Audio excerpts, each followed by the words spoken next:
to welcome you to another week. This week, we are starting chapter 10. And of course, we're going to be focusing on variable selection. Let me tell you, in statistical analysis, where the goal is explanatory, where the goal is causal. If you are pursuing a causal goal, of course, we don't want so many variables in our model. We're going to be looking for a way to prune them down. You know, we're going to look for a way to select the important ones and actually eliminate the insignificant ones. So, well, we only do that when we are trying to, we are pursuing an explanatory goal. An explanatory goal is more or less like you are looking at the effects. You want to investigate the role played by each of, explanatory variable in your model, which means you actually want to interpret this. And if you have a lot of variables in your model, okay, that will cause interpretation issue. And that is why this particular topic is necessary. We actually need this topic to make sure we got some variables that are important in our model. Okay, so in the outline, there's a question: can we have a way to improve on the ordinary least squares? Even though we've already, before now, I've walked you through how to use the ordinary least square, and of course, we know assumptions that underlie the use of ordinary least squared, and we know what the implication is when the assumptions are violated. And of course, if you want to investigate whether assumptions are violated, of course, I've walked you through what I call regression diagnostics. And if assumptions are violated, of course, we've done power transformation to fix the problem. But do you know, despite that, we can still have a way. What are the other ways to improve on the quality of the ordinary least square situation where we got a lot of variables? Now, in today's lecture, I'm actually going to explain the difference between model fitness and model complexity. They are not the same. We got criteria for model fitness. We got criteria for model complexity. So what makes a model to be complex? We're also going to discuss that today. And of course, I'm also going to walk you through 3 criteria for model complexity that we call the adjusted R squared, the AIC, the BIC. Then I'm also going to walk you through 2 procedures of variable selection that we call the all subset selection and the stepwise regression. So today's topic and this week area of focus is very, very essential in statistical analysis. Okay, let's get started with this. Can we improve on our ordinary least squared? Then if you really want to know how to answer that question, we probably need what is a condition that, can I actually know one of the conditions that guarantee effectiveness of the ordinary least squared? And let me tell you this. We expect that the number of observations should be much more greater than the number of explanatory variables before you can guarantee efficient results with the ordinary least squared. So which means we expect the number of observation. Okay, P in this case is the number of explanatory variables, and N in this case is the number of observation. In a situation where this happens, the ordinary least square work well. And if ordinary least square work well, it means we're basically going to have low bias, low variance. Situation where you have low bias and low variance, then your model will be highly interpretable. What do I mean by your model highly interpretable? It means that you've successfully reduced, you've eliminated some explanatory variables that are not likely going to be significant.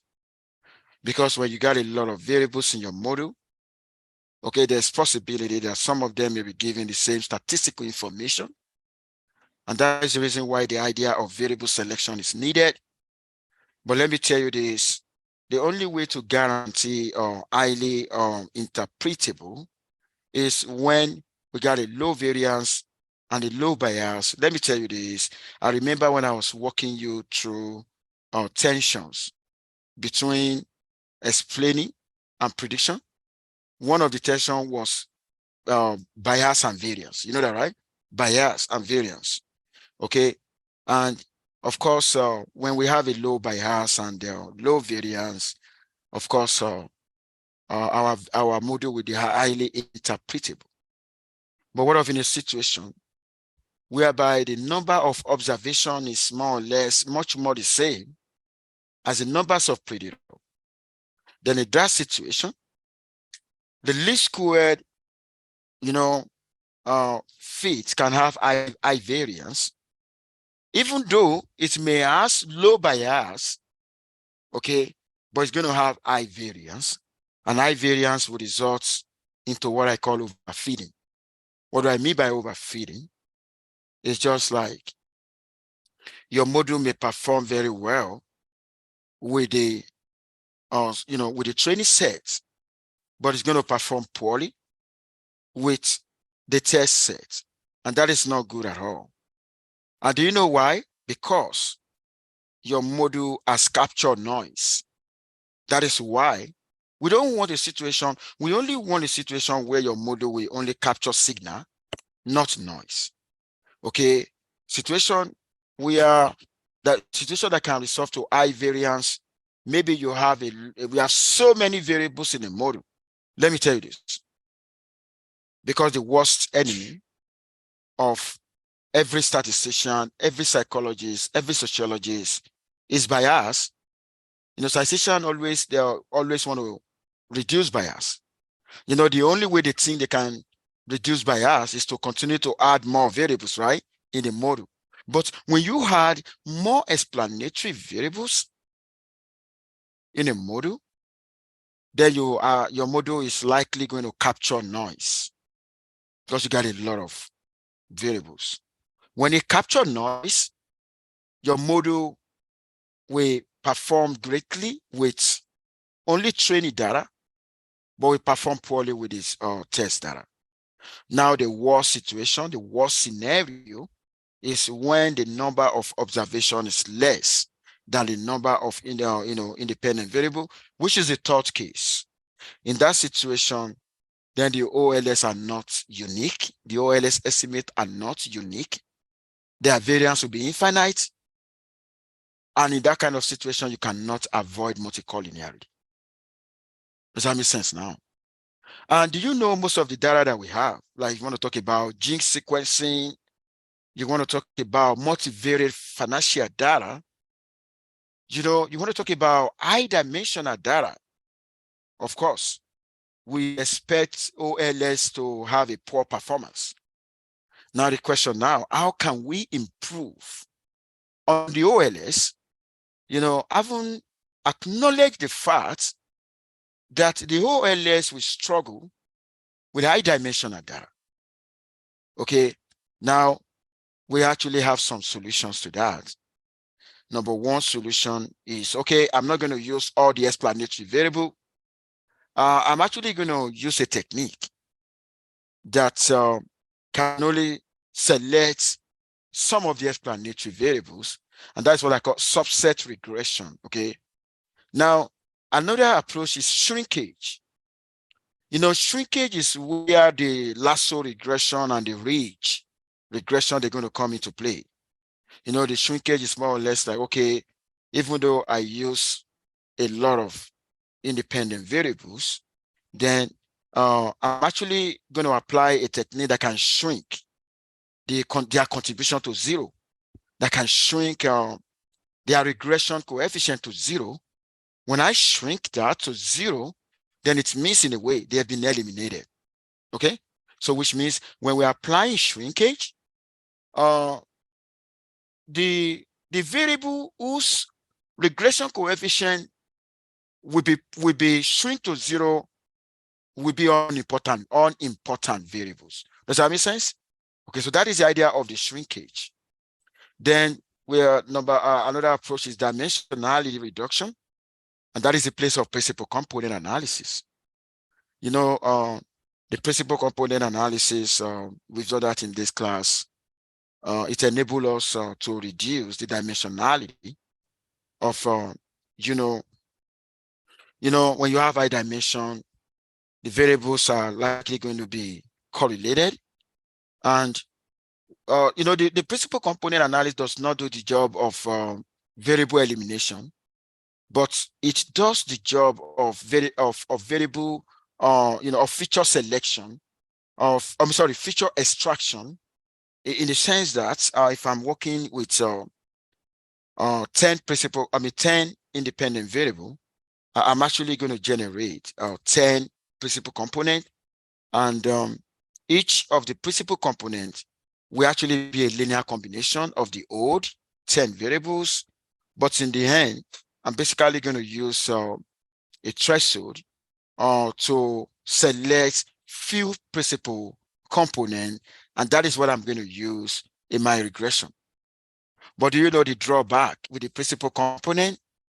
When we are, trying to reduce the dimension of the data, we did not put into consideration the response. We only focus on the explanatory variables. Okay, so that is one of the drawback. Another drawback with the principal component, it is less interpretable. Less interpretable in the sense that when you now perform a regression, the regression you're going to do now is to look at the effect of the principal components on the response. You are no longer looking at the effects of the original variables. So because of that, it is less interpretable. And it is as a result of this drawback that we may want to consider either solution number 1 or solution number 2. Okay, now I want to go into model interpretability. I told you the other time what the goal that we pursue in statistics, in sociology, in psychology, in economics, in the scientific community in general, is to explain. If we pursue an explanatory goal, then it means our model will be interpretable. Because when you are pursuing an explanatory goal, it means you basically want to understand the world and you want to explain the world. You want to you want to investigate what is the effect of this on this? What is the effect on that on that? You're talking about causa effect now. Then in that situation, you don't need too many variables in your model. Okay? So I said when P is large, what do I mean by P? When P represents the numbers of independent variables. When P is large, of course, the OLS is not going to be interpretable. Do you know that is the reason why the machine learning algorithm results from machine learning algorithm, they are not interpretable because they use a lot of variables. The machine learning algorithm is only good at prediction, not at explaining. Does that make sense? There's a difference between explaining and making prediction. The machine learning expert does not care about assumption violation. There's nothing that is not required. They can make use of as many as possible explanatory variables, because for you to have the best prediction, you need so many explanatory variables. But for you to be able to explain like the effect of this or that, then you need few numbers of explanatory variables. Okay, and that was why there is so many explanatory variables. There will be some variables among X that have little or no effect on Y. And that's why we need to identify them and eliminate them. Okay. And I said the model will be easier to interpret. Okay. If we could remove the unimportant variables. And we're actually going to be pursuing a technique that can shrink the coefficients of unimportant variable to zero. When they are not important, why am I tolerating them in my model? But we don't just remove them.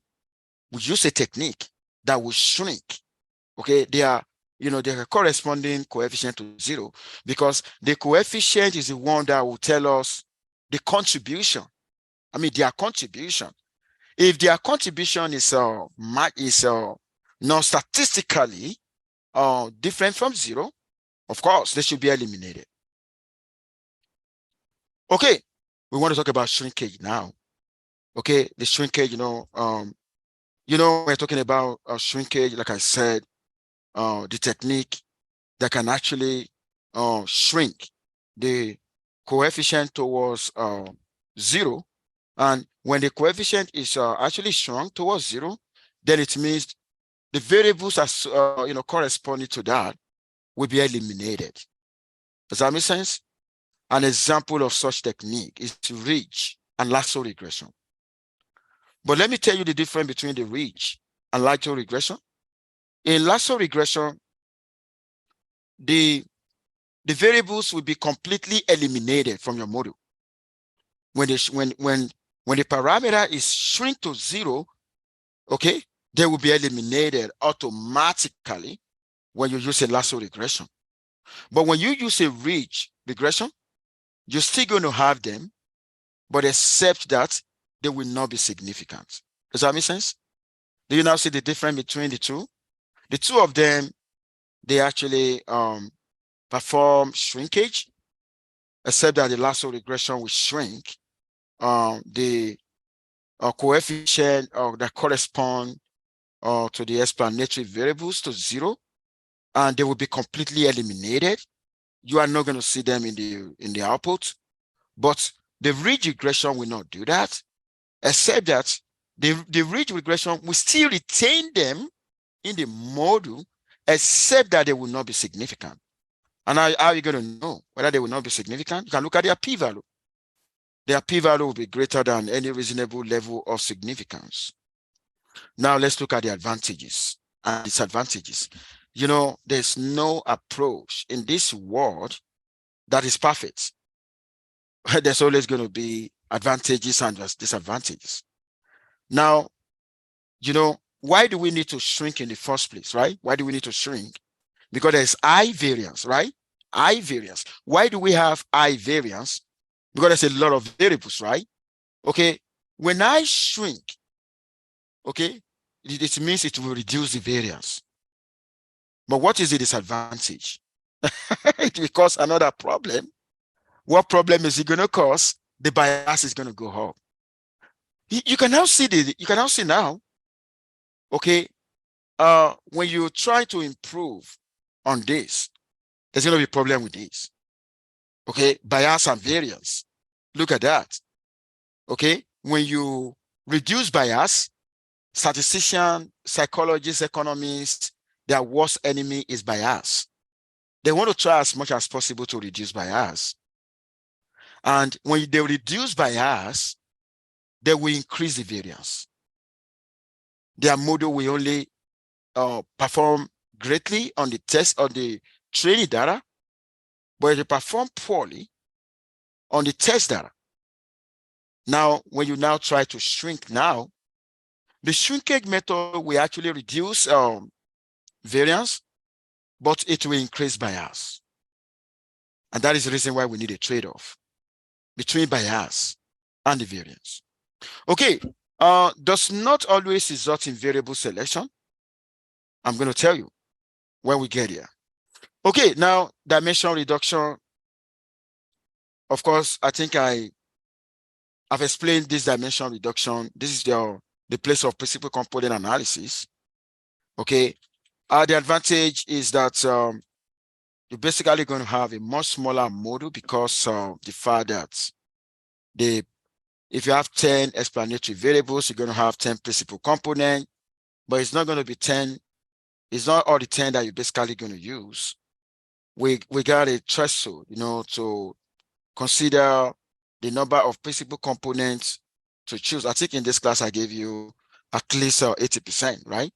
Okay, so, but the disadvantage is that the relationship between Y and S is not taken into account. I told you the other time, when you're using the principal component analysis, you are only focusing on the explanatory variable.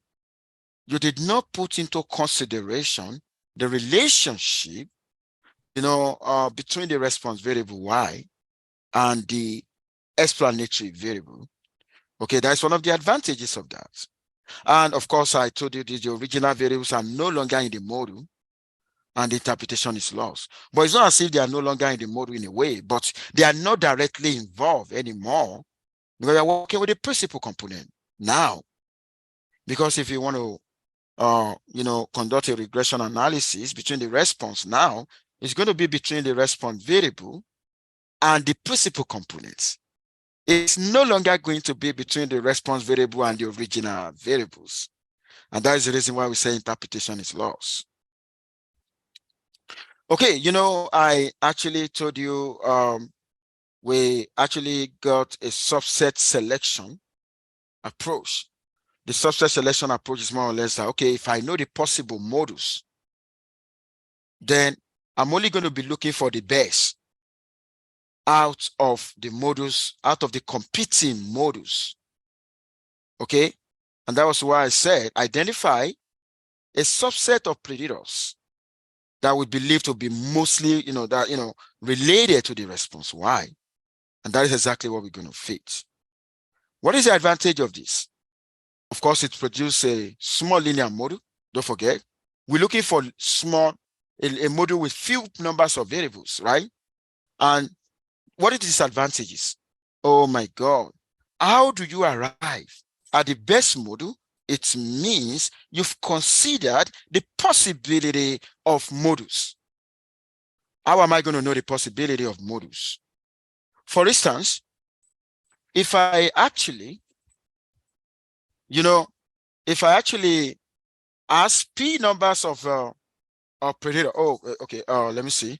Those of you, let me see if there's anybody online. Okay, those of you online, if you are not seeing what I'm writing, please let me know. Okay, can you see this guy, right? Can somebody confirm if you're seeing that what I wrote now on the board? Okay, let me see. Okay, you can see that, right? Okay, thank you. If you're not seeing that, please let me know. Now, P is the number of explanatory variables.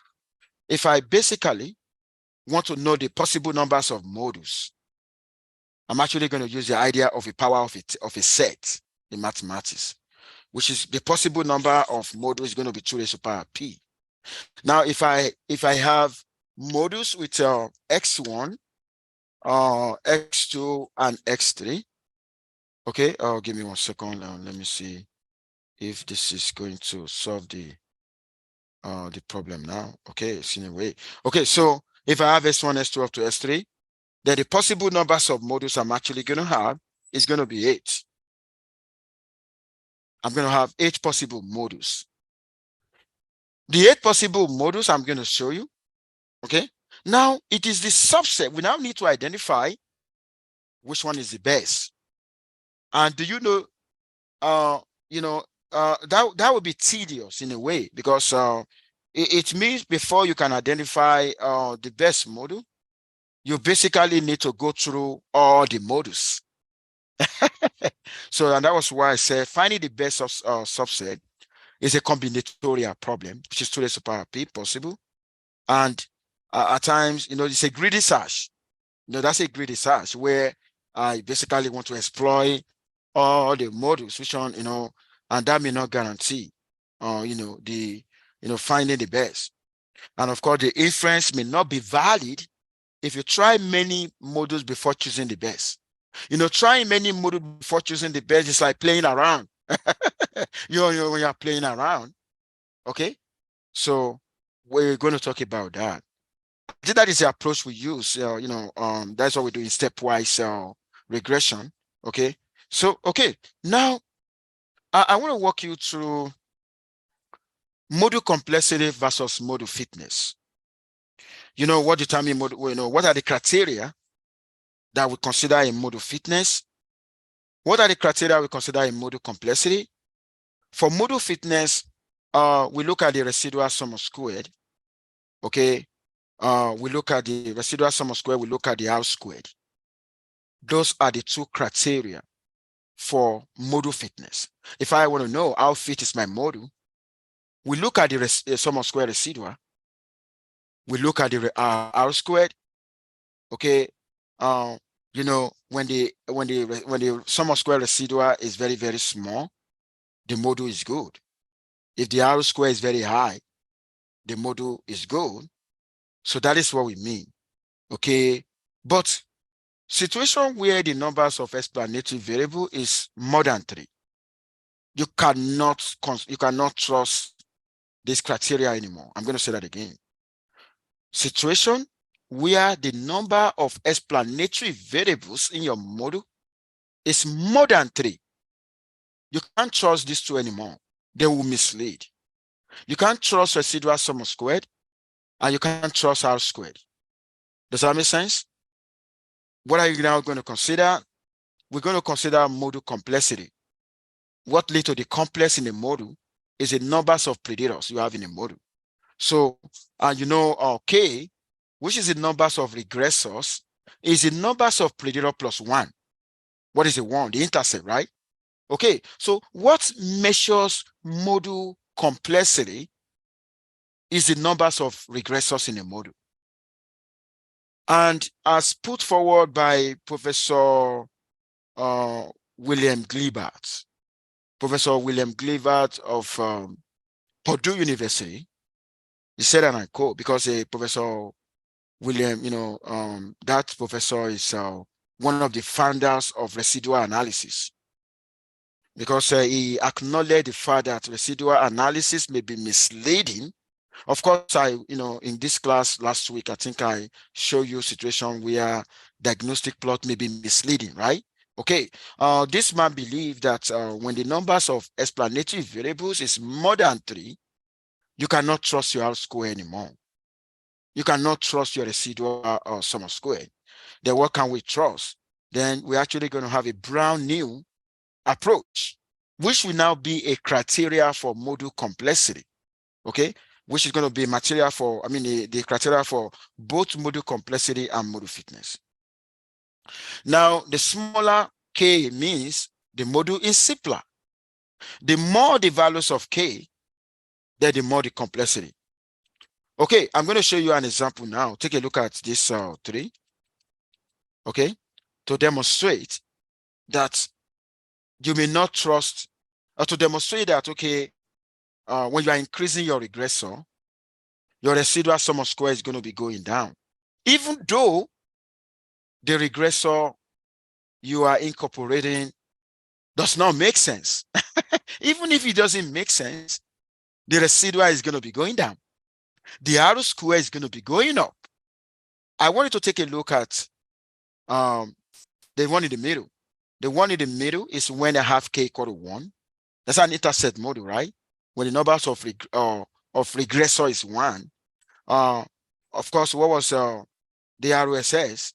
The residual sum of square was 4.99. When the K equal to 2, the RSS now go down to 0.403. When I increase the K to when I increase K to 5, that is when I feed a polynomial of degree 4, what happened to the RSS? RSS equal to 0, right? We don't have that. We don't want that kind of situation, because that's a perfect. We're always going to have residual sum of square, because our module, okay, cannot capture exact reality. Situation where the RSS equal to 0, you know what that means? Your module actually perform great on the training data, but that will perform poorly on the test data, because that particular module has already captured noise. as part of signal. Okay, does that make sense? So what is the takeaway from here now? When you increase the number of regressor, your ROSS is going to be going down. The residual sum of square is going to be going down. And even though you are actually, including a nuisance regressor, even if you are including a regressor that doesn't make sense, ROSS will still go down. And that is the reason why you cannot trust ROSS when the numbers of regressors become large. And that is in agreement with Professor William Glibert. Okay, now, so now I wanted to take a look at this, another example now, okay, where we're looking at the effects of experience on salary of professional workers when you fitted a linear regression. Of course, we know the linear regression was not able to cover the curvature in the data. Okay, the R square was 0.6754, and the residual sum of square was so high. By the time we fitted quadratic, okay, in this situation now, in the first one, k equal to 2, we got 2 regressors.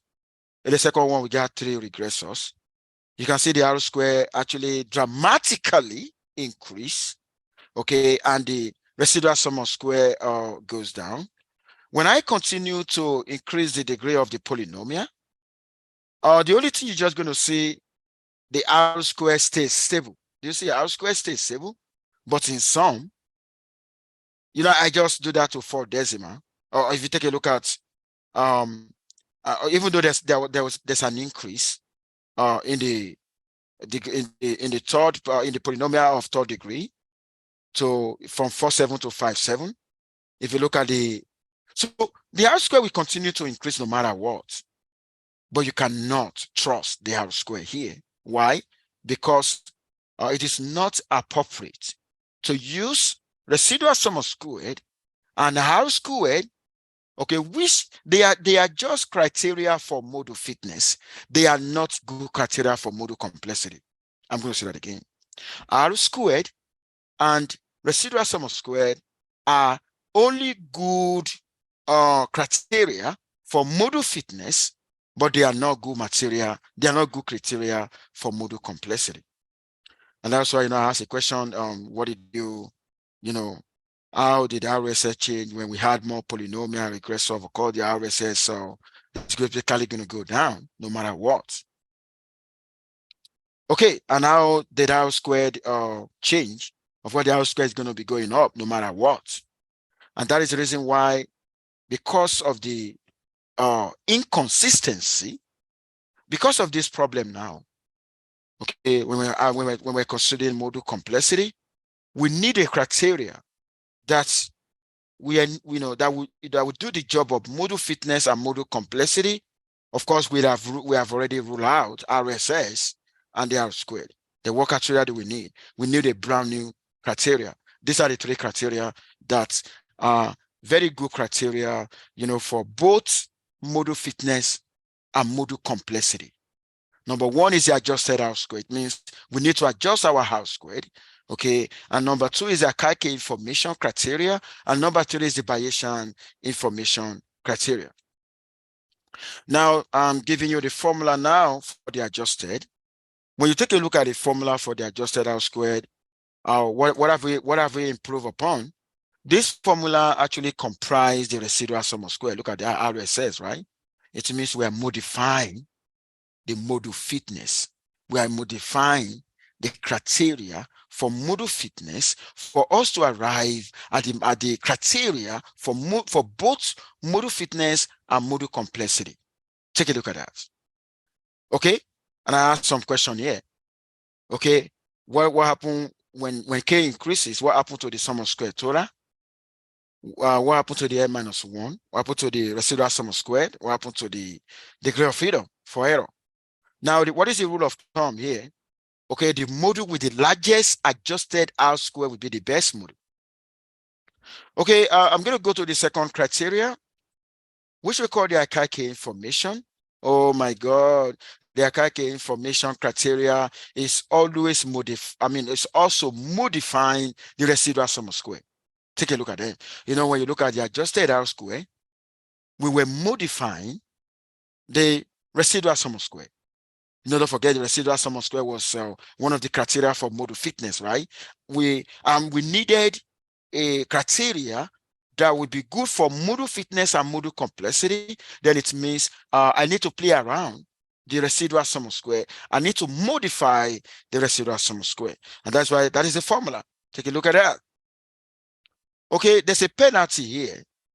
Okay, the penalty is plus 2k. Okay, for the IC. Okay, that actually penalize in case you want to go for more explanatory variables. Of course, if you go for more explanatory variables, your AIC is going to go up. Okay, so and don't forget, we basically want to select model with the lowest AIC. Okay, let's look at the BIC now. And in R, that is the code in R. Extract AIC. Okay, model name. Okay, I'm going to show you how you're going to do that in R. Now for the BIC, we have this, just a slight adjustment. The difference between the AIC and the BIC, if you take a look at it too, here we got a log n. The log n is going to be replacing 2. Take a look at this. Instead of 2k, then the log of n, log of the observation, will be replacing 2. Look at that. Do you see that? Log n k. Okay. Now the code now, if I want to get a AIC now, I'm still going to say extract AIC, but except that I'm going to indicate k equal to log of n. Okay. Now let's say I'm working, I told you, I showed you the other time, we are trying to fit different model. We basically want to capture relationship between salary and experience. Now we fitted 4 different models. We obtained the AIC of each of that. We obtained the BIC. We obtained the adjusted R squared. And of course, the model with the smallest AIC is the best. The model with the smallest BIC is the best. The model with the largest adjusted R square is the best. Now, when you take a look at, if you compare here, based on the AIC, you're basically going to choose quadratic, right?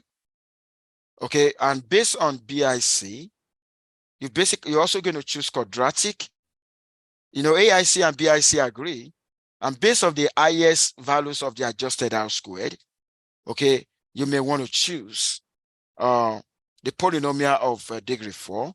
But there's something I want you to see. The reason why, if you take a look at the adjusted R squared, there is no appreciable difference between the adjusted R square for the quadratic and for cubic and the polynomial of degree 4. They already have a marginal difference. Because of that, I'm actually going to choose the adjusted R squared that correspond. I'm going to choose the adjusted R squared that correspond to the lowest AIC and the lowest BIC. Somebody asked a question in the chat. Does the intersect count as one of the k values? Yes, because k represent the numbers of regressors. When I say regressors, it means intercept plus the numbers of explanatory variables. Does that make sense to the? Have I answered your question now? The person that shared with me online? The person that shared with me online, have I answered your question now? Okay, thank you for responding. Okay, any question? Okay, go ahead. Is a sum of square total. It's like total variation, which has to do with the response only. That's a very good question. The total variation is just let me see. Okay. Okay, SST, those of you online, you can see that, right? The total variation is just this guy. Look at that. That is this total. We are only talking about the response only. Does that make sense? That is the sum of square total. And it is this guy that we broke down into explain and the unexplained. because the sum of square is the sum of square regression plus residual. This is explained, right? This is explained. This is unexplained. Okay, and this is the total variation. Does that make sense? That's what I mean. Good question. That's a good question. Okay, now you can see, and at times they, like there can be conflict. We just identify conflict now between the between AIC, BIC, and the adjusted R squared. AIC and BIC agree. They may likely, most of the time, AIC and BIC will agree, but they may not agree with the adjusted R squared. But we're basically going to go with them with the we're going to choose the adjusted R squared that correspond to the AIC and the BIC. Okay, now what are we using here? We're using criteria that put into consideration the module fitness and module complexity. Okay, so I think I've introduced the criteria now. Now, the next thing we want to talk about is the selection method. There's a difference between the criteria and the method of selecting variables. Now, we got two types of that. We got all subset selection. The one that all subset selection is the one I said you're basically going to consider all the modules, all the possible modules before you can arrive at the best. And why? Never saw the stepwise. Now I'm going to demonstrate to you now. I want you to take a look at this. I want to explain the concept of the unsubset selection. Let's say, for instance, you are considering three independent variables, three explanatory variables. How many regressors? You got 4 regressors, right? 3 independent variables, 4 regressors. Now, what is the possible numbers of modules here? It's going to be 2 raised to power 3. Don't forget, I told you. The possible numbers of modules will be 2. The P here represent numbers of predictors. So 2 raised to power 3 now, 8. We're going to have 8 modules. The first module is going to be intercept. Okay. The second module, a module that has only one variable. How many of them? That will be 3, right? Do you see the second box? The third is going to be the module that have two variables. And the last one, the module that has all the predictors. Let's count. How many? 1, 2, 3. This is 8. Any question? Any question on that? That is the possible numbers of modules that we can have when the numbers of independent variable is 3. Now, the question now, we need the best out of all this module. Okay. Now, how, and that is the reason why, this particular method has strengths, because we're going to go over all the modules, all the computing modules. But the only weakness is computationally intensive. Consider a situation where we got 16 predictors. That would be 2 raised to power 16. That's going to be a lot, right? That is its advantage. Okay, now in the stepwise regression, there are 3. We use forward, backward, and both. I'm going to show you now. Well, if I want to do the backward is a backward elimination. You know what I mean? Backward elimination is I'm going to start from, in my module, I'm going to start with all the predictor. I'm going to be going backward. Going backward, eliminating the insignificant one before I arrive at the best. That's what we mean by backward elimination. But with the forward selection, I'm going to start with the intercept. Then I'm going to be going forward, adding significant explanatory variable. Does that make sense to you now? Do you know how the forward and the backward and the both direction is when I go both ways? But let me tell you this. If I want to use stepwise regression, I need to decide on the method, on the criteria. Do I want to use criteria of AIC? Do I want to use the criteria of BIC? Do I want to use the criteria of adjusted R squared? Now, I want to show you an example, mathematical example of how to do backward elimination with AIC. Okay, backward elimination with AIC. When I'm doing backward elimination, I'm going to start with a complicated model where I got a lot, all the variables included. I'm gonna get the AIC. Let's say the AIC of that is negative 112. Okay, now if I'm going to go to step step one, what am I going to consider in step one? Don't forget, when I start with the three variables. The next step is going to be two variables, right? And what are the possible two variables? The possible two variables x1, s2, s2, s3, and x1, s3. Who doesn't understand that? Now I'm also going to get the AIC for each of that. But you know what I want to do now? I want to see whether in my step one, do I have a model? Do I have an improvement on the AIC that I started with? When I talk about improvement, I want to see whether I can have a model that have a lower value of AIC. And the lower values of AIC is if you look at the second model and the third model. Do you see that? Negative 116 is smaller than negative 112. Negative 119 is smaller, but I'm going to choose the most smaller. So which means I'm going to choose x1, x3. Does that make sense? Do you know why I choose x1, x3? Is there anybody want to ask question? Now, when I choose s1, s3 now, okay, now, in my step one, I got two model. I got two variables, right? In my next step is going to be 1, 1. And in that very 1, 1, what am I going to consider? I'm going to consider a simple linear regression that has only x1 and s3. Okay, take a look at what I'm going to do now. Are you surprised with that? Because in the optimal model that has s1, s3, if I want to go to the simple linear regression one, I'm only going to consider the one with the x1 and the one with the s3, and I'm going to compute the AIC again. Now, I'm actually looking for the one that will be smaller than negative 119. And the one that is actually smaller is this guy, is the one of s3. Can you see that? Okay. Now, I'm going to take a decision now regarding the best model. But before I take a decision, I've chosen S3 now.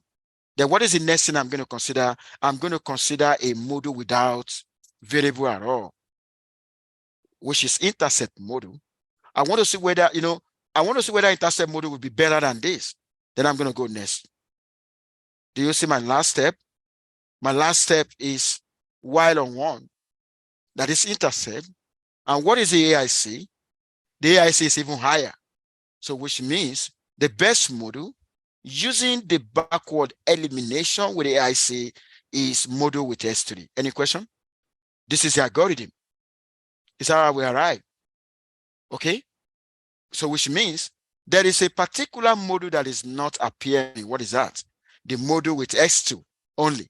You can see that model is not appearing. So which means we did not get to that model before we take a decision. Go ahead.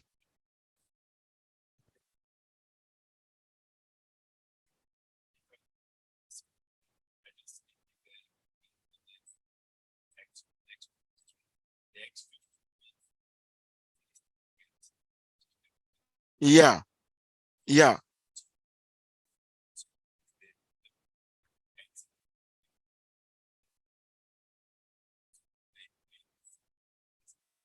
Okay, this is what happened. What this is telling you is that when you have three possible explanatory variables, the best that you should run is just take S3 and run a simple linear regression. If you waste your time and run everything, look at the AIC of everything up, is more than the AIC of the simple model. If a simple model can do the job, why do I go for a complicated model that will even waste my time, that will not eventually do the job? Does that make sense now, right? Okay. So which means we've eliminated x1, s2, right? Okay, now I want to explain forward now. With it forward, we're going to start with the smallest module and we're going to be hardened, right? Okay. You know, when we start from the smallest, the next thing is going to be the module with X1, S2, S3. Do you see that? We're going to go the same way. Any question? We're going to go the same way that we did. And this one is choosing S2. There's a conflict, right? The backward elimination choose S3, but the forward elimination choose S2. Do you see that? But if you really want to know which one is better, what is the AIC of the best model here? Negative 125. What is the AIC in the forward? Negative, here, negative 121, right? And here, negative, oh, the same. Take a look at that. There's a conflict now, okay? There can be conflicts using the backward.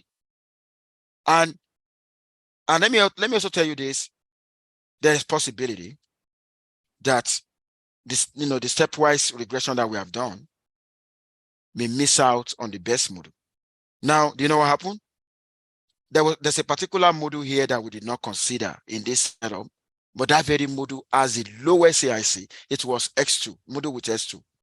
Do you see the AIC of module with S2? What is the AIC of module with S2 here? But I mean, using the backward elimination, the backward elimination makes the best module here, because the AIC of the module with S2 is negative 125, and the AIC of the module chosen by this, the backward elimination with AIC was negative 121. So which means one of the disadvantages of stepwise regression is that it can skip the best model. And that is one of the reasons why we may prefer using the shrinkage, the lasso regression and the like.